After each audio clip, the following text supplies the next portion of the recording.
The germ of the idea that I begin with is a character, a whacked character.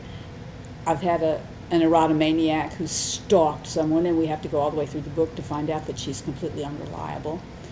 I've had an extremely obnoxious, racist old woman, and we have to wait for her to redeem herself all the way through the book. But this time, instead, I wrote the book that everyone had said long ago that I was born to write. I've started with what I guess is the central tragedy of my childhood.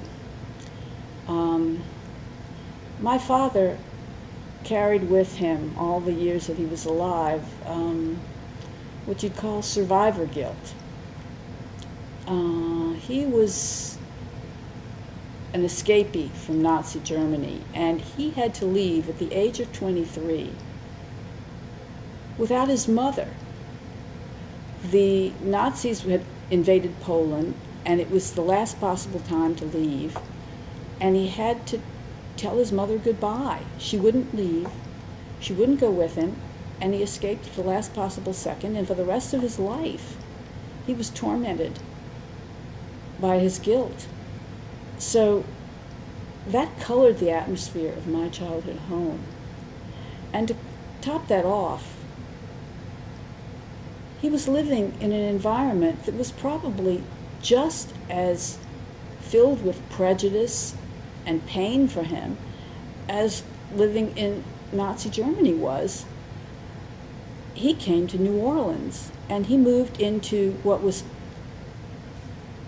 a very assimilated, reformed Jewish community that was full of kind of self-hatred for themselves as being Jewish, and he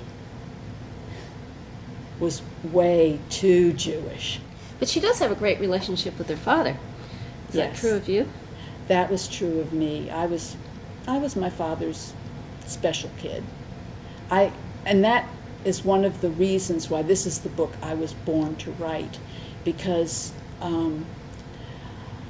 I feel as though I'm the only person who really understood him and delighted in him and felt terrific compassion for him.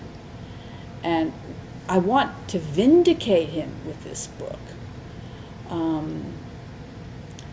I want, you know, my grandparents, of course, are deceased. My mother is deceased.